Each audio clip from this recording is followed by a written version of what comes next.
The perfect cure to breaking a 6-game losing streak is going up against the Carolina Panthers. But would a win over the worst team in the NFL actually change the outlook for this season? We'll talk about that right here on the Straight Up Saints podcast. You're listening to the Straight Up Saints podcast.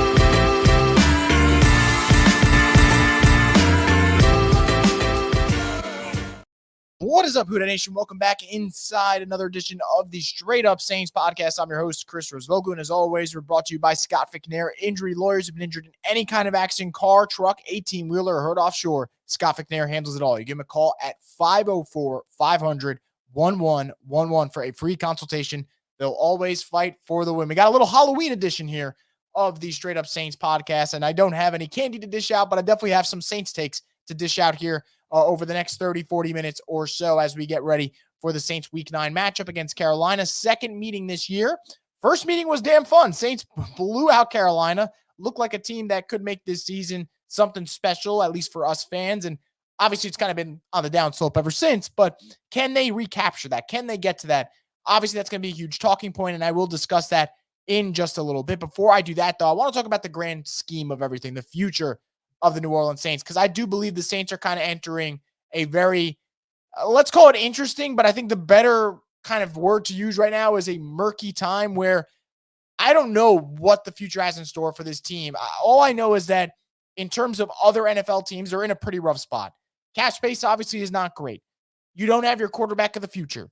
You don't have your head coach, or at least the right head coach, because your head coach right now is 26-52 all time.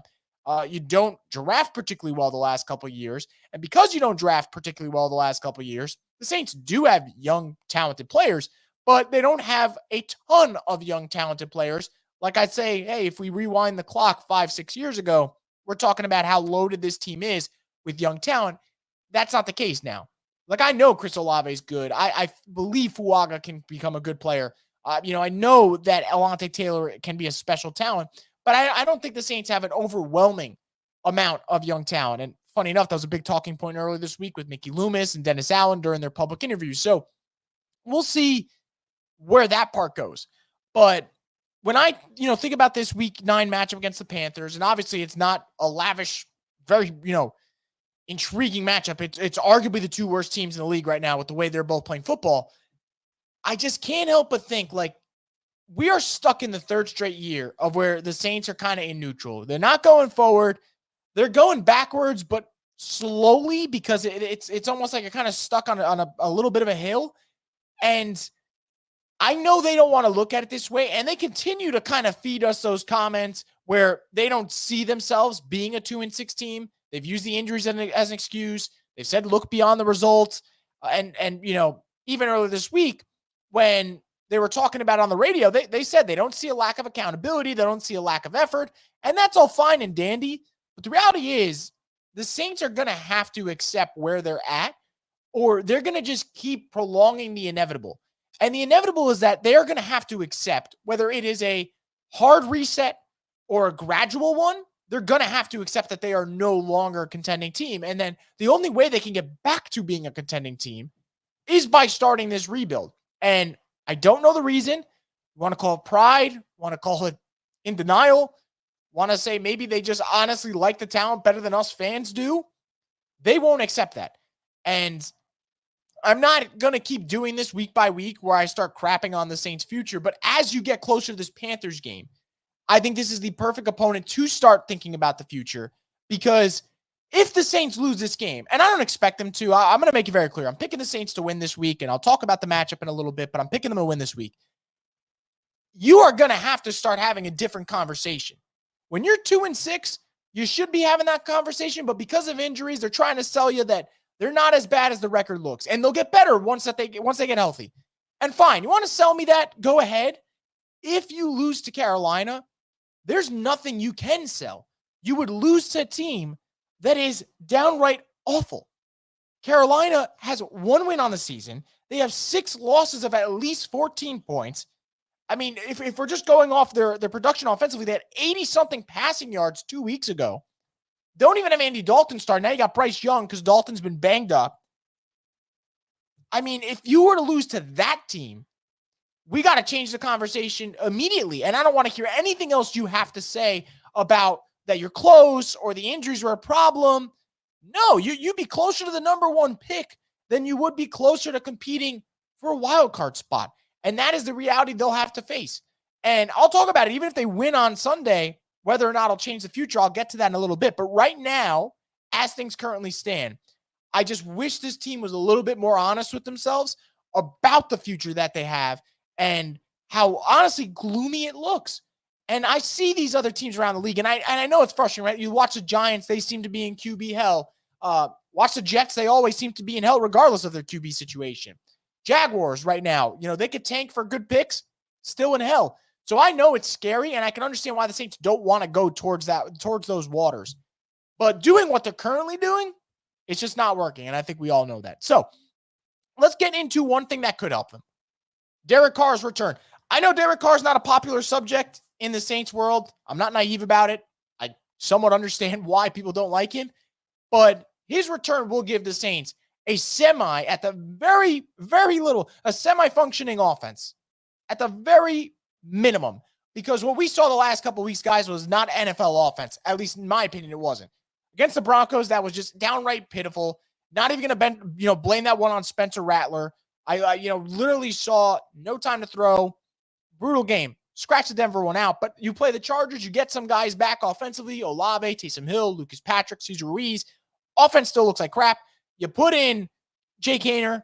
Yeah, all right, maybe some passes down there. Offense still looks like crap, though, and you don't score a touchdown. Of safety and 2 field goals. That's the only way they scored points. So I think for New Orleans, getting Derek Carr back obviously is going to help them. But I think we have to be very careful because we have reached the point where people are talking about, can he save the season? Is Derek Carr the savior for this team?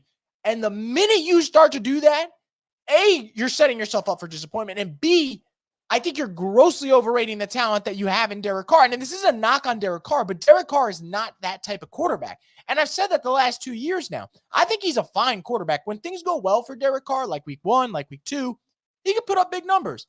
Week 1, 82% completion, 200 yards, 3 touchdowns, no picks. Great performance.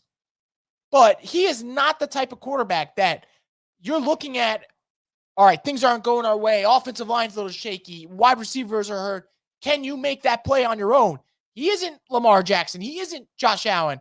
Obviously not Mahomes. So he isn't that game-changing guy. And the minute that we start talking about, bringing him back is what they need. It's a shot in the arm. All right, sure. But they still have a million other problems. Still have questions about the defense. Still have questions about the wide receiver depth, especially with no Shaheed the rest of the year. Man, does that stink. Still have questions about the running game. Kendrick Miller injured again. Shocker. Questions about the tight end room. Questions about the offensive line in terms of pass protection. Questions now about the secondary. I mean, Marshawn banged up. Adebo out for the year. Kool-Aid McKinstry injured. So this team's got a million questions. And yeah, Derek Carr's return is going to help. I think will make it a little less frustrating watching the offense. They'll still be frustrating. Don't get me wrong. But I don't know what his return brings to the table, guys, other than saying the Saints can't use his absence as an excuse. And I guess that is a good thing, right? I think the best thing for the Saints is to make sure they find out whether or not this will or won't work. Now, I don't think it works. I think it's very clear it doesn't work.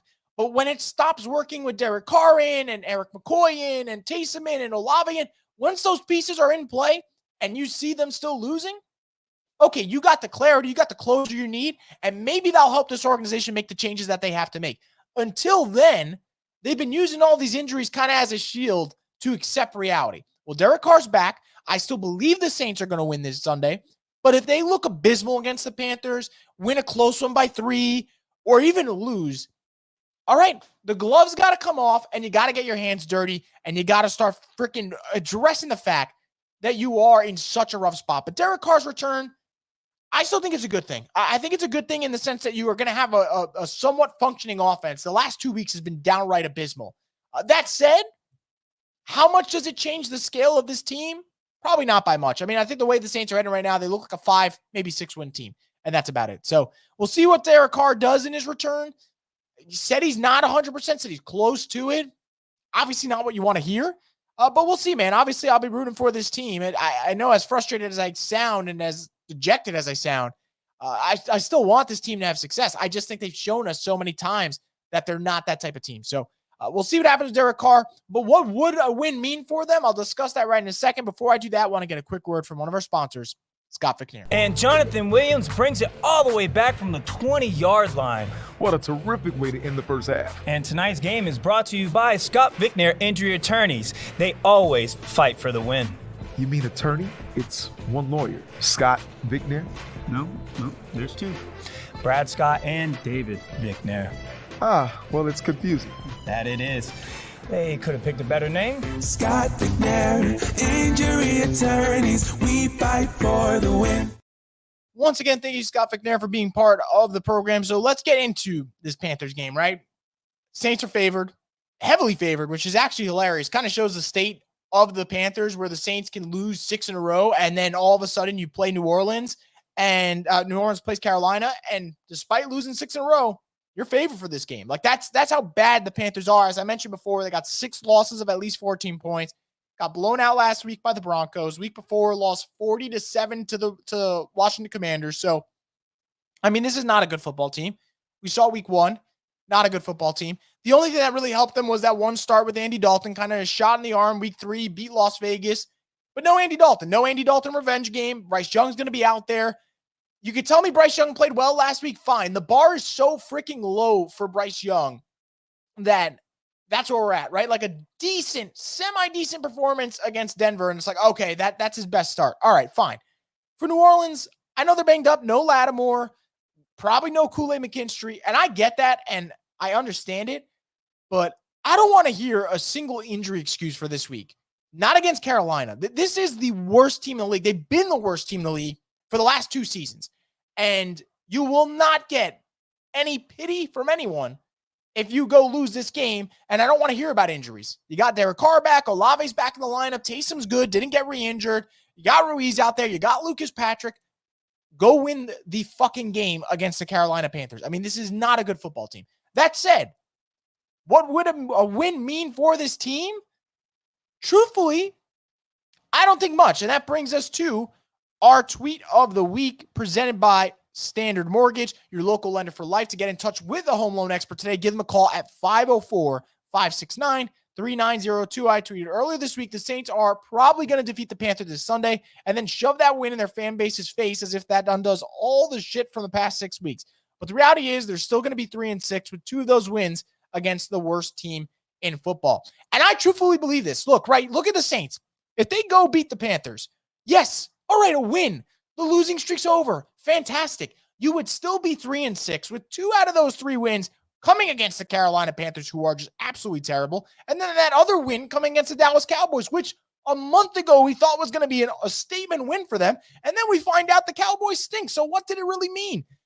That is the frustration part, you know? If the Saints go out there and they rattle off 3 wins in a row, 4 wins in a row, maybe, just maybe you can start to sell a product. But you can't lose 6 games in a row, blame it all on injuries, and then if you beat the Carolina Panthers, come out and tell us, we're back. See, this is the team we actually are.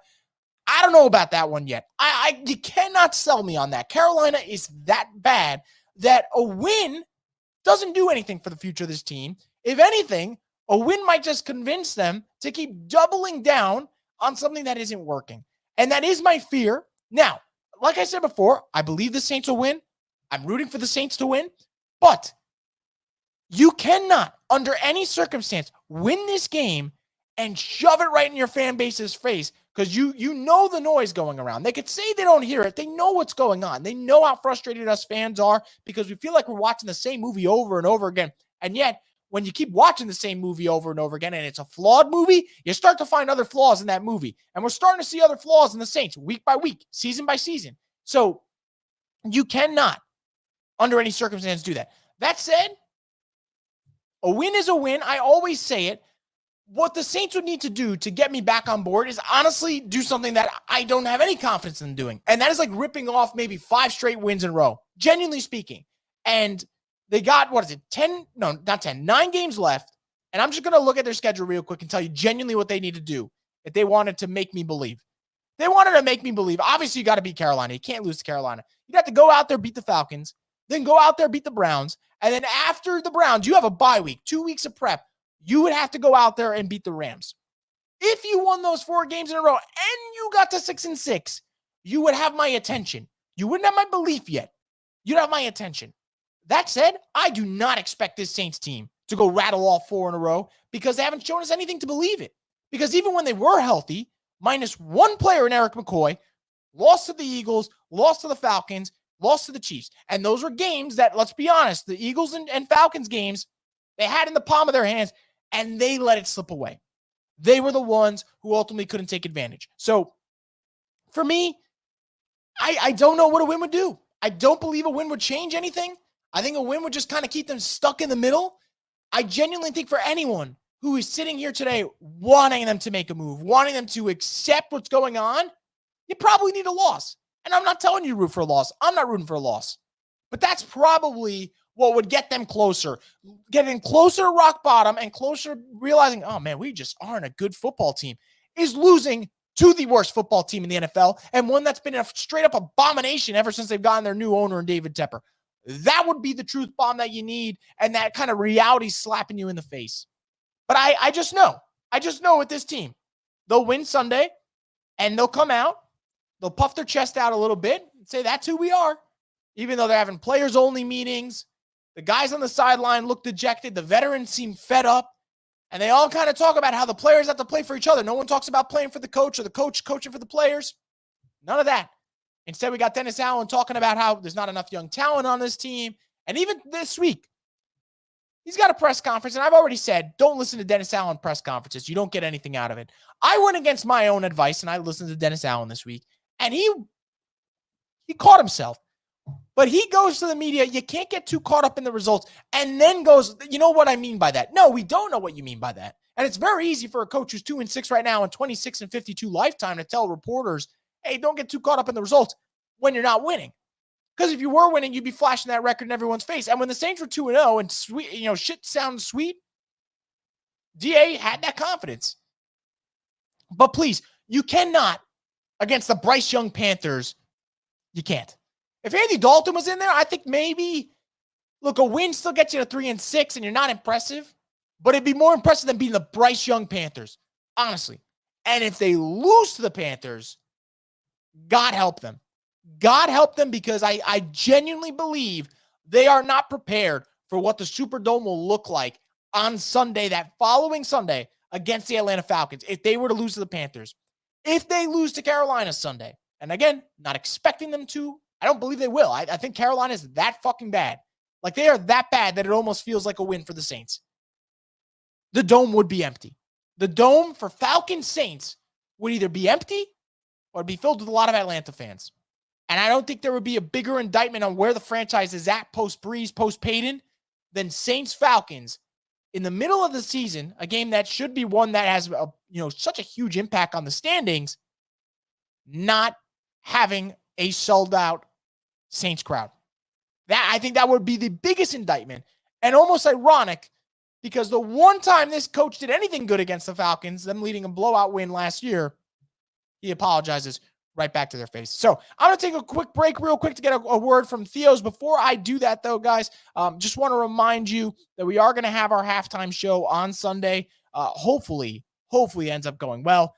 And if not, I believe, it'll be fun regardless. And then our post-game live stream, which is always fun, win or loss. But again, guys, if you have any comments, put them in the chat. I could get to them before we wrap up this show, but I want to get a quick word from one of our sponsors here, Theo's Pizza. Scan the code now and tackle your hunger with Theo's Pizza, your neighborhood pizza with 5 convenient locations. Who dat? Your taste buds are about to find out. Once again, thank you to Theo's Pizza. Greatly appreciated. So, again, like I said, Saints-Panthers, Saints favored. I expect them to win. Do I expect them to win the way they won the first time? No. But 23-13, I could see them winning in that fashion. The Panthers are a bad team. A bad team. And honestly, I genuinely think the more interesting story is if they lose. If they win, I think, again, we're stuck in this phase. So another reason to believe that they will win. Because every time it feels like there is some momentum towards change, some momentum towards acceptance. The Saints squeak out a win somewhere, and then you're just right back to the starting point. Last year, I felt like when they lost to the Detroit Lions, man, I thought things were going to get rough to the point where the Saints made a coaching change and they rattled off some wins. The year prior, 2022 season, lose to the Buccaneers Monday night, embarrassing loss. I thought that was it after one season. Saints rattle off a bunch of wins at the end. So I'm not going to get fooled the third time. But if they do lose to the Panthers, we could have an interesting conversation. I already believe the playoff conversation is done. I truthfully believe that. I know it's only October 31st, but I genuinely think that's what's going to happen. But Sunday, I still believe they'll win. I think it'll be ugly. I am not expecting, under any circumstances, 47-10 like week 1. But I do believe they'll win. I think the Panthers are that bad. So I'll get into whatever comments we have. Not exactly a loaded show for today, but we'll get into our John Deere Q&A presented by Sunshine, your hometown John Deere. Nothing runs like a deer. Michael bringing up before, we're on a 3-game losing streak with Carr. That the facts are the facts. Started Eagles game, loss. Falcons game, a loss. And then the Chiefs game, which was the really rough one, and then he gets the injury in it. So, yeah, 3-game losing streak with Carr, 6-game losing streak overall. I do believe Derek Carr is going to help out the offense tremendously compared to what they've looked like. But like I said before, I don't think he's going to fix everything. Still no Eric McCoy. No Shaheed the rest of the year is big. Derek Carr loves using Shaheed on those deep balls, so that's going to hurt. Bub Meem's still banged up. So I don't expect the offense to be dynamic. Matthew says, not looking forward to DA acting like everything is great if we win against the worst team in the league by a mile. Neither am I, Matthew. And I know I sound like a broken record, and I'm sure people are like, here comes Chris again, being negative. And I got to wear it at this point. I have been negative, but I don't think my negativity's been, something that isn't justified. I think a lot of my negativity's been justified for the most part. I do think, though, they beat the Panthers, regardless of the score. I think they'll puff out their chest, at least, coach and management. Players, probably not. I think, they go out there and they win 20-17. I don't think they're going to be puffing out their chest. Ed says they're going to struggle 17-13 or something to that kind of score. Yeah, I agree, Ed.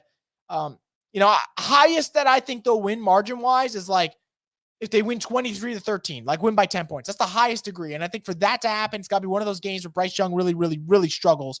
And I wonder for Carolina, getting Jonathan Brooks finally in the lineup, do they value the run game a little bit more and find some success there? I know the Saints did a good job stopping the run last week against the Chargers, but you never know. Carolina might try to go back to that and see if they could have some success there and keep the ball out of Bryce's hand. But no Lattimore, no Adebo, no Kool-Aid McKinstry.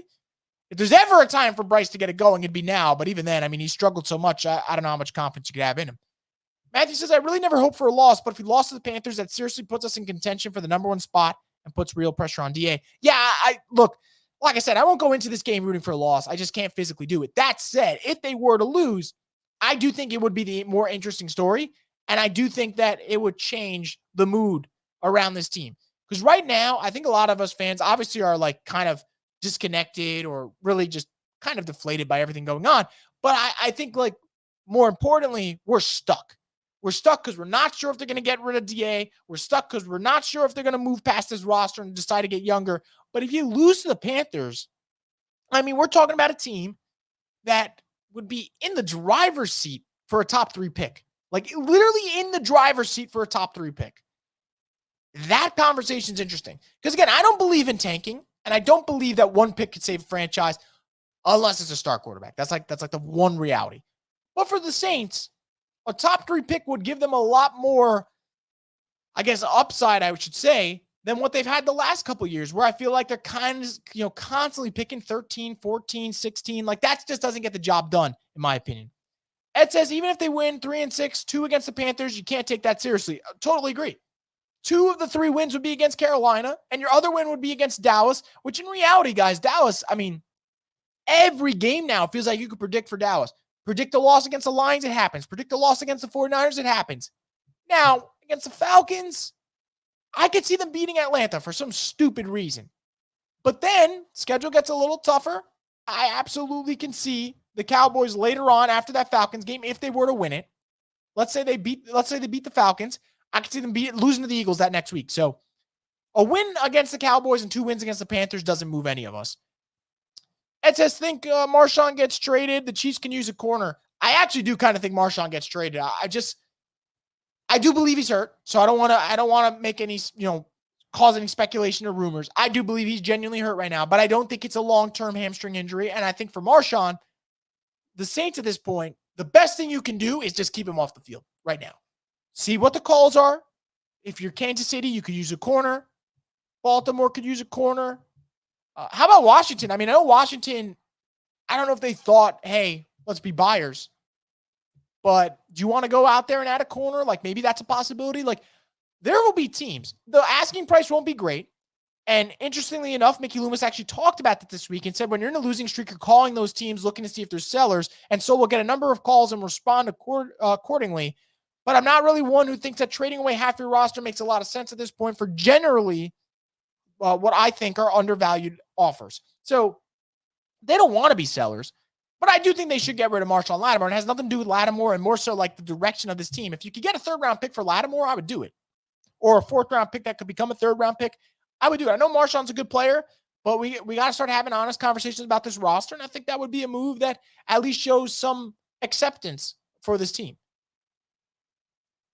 Ed says, I'm so turned off by this team until they go on a legit 3-game win streak. When was the last 3-game win streak we've had since Payton left? Yeah, I mean, I think I'd have to go look, but last year for the Saints, I thought they won 3 in a row at the end, or I could be wrong. No, never mind. It was 2, 1 loss, and then 2. So, yeah, it's more of the same. It's more of the same for this team. In 2022, they did rattle 3 in a row, but then they lost the regular season finale. So, yeah, the last 3-game win streak was at the end of 2022, Ed. And even then, I mean, their season was pretty much over, and the wins weren't that impressive. They beat a bad Browns team. They beat Eagles without Jalen Hurts. Gardner Minshew was playing in that game. And then they also, at the end of that season, came away beating, who was it? Atlanta. Yeah, so, I mean, congrats on beating Desmond Ridder. Ed says Lattimore opposite of McDuffie would take the Chiefs secondary to another level. It would, and it would be a great move for them. Especially after, the offseason you have. I know that, L'Jarius Sneed moving on from him was part of their plans because the Chiefs kind of always think ahead. And after you win the Super Bowl, you're not going to have 2 high-priced corners. But Lattimore, if you kind of bring him in kind of like a mercenary for hire, Kansas City's defense is already great. Imagine adding him to that fold. I think that'd be really scary. So I don't know if we'll get traded, but it is a reality that maybe could happen. A scenario that could become a reality depending on how the next couple of weeks go for the Saints. I do think, though, that if you guys want drama, you guys want entertaining storylines, I think the Saints losing probably does get you that, whether it is a firing, whether it is a trade, whether it's something to the media that said, I do believe they are so naive that they feel like the last 6 weeks don't really matter and that they're starting 0-0 this Sunday.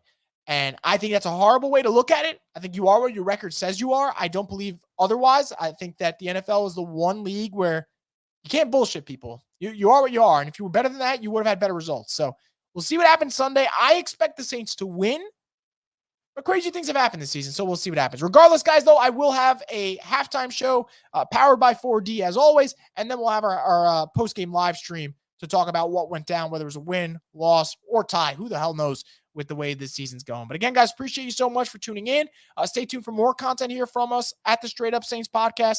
And we'll have more. So make sure you guys subscribe to Boo Crew Media's page so you don't miss out on that. I hope you guys enjoy your Halloween, enjoy your Thursday night and this upcoming weekend. And we'll have more content for you here on the Straight Up Saints podcast, the destination for the Who Dat Nation.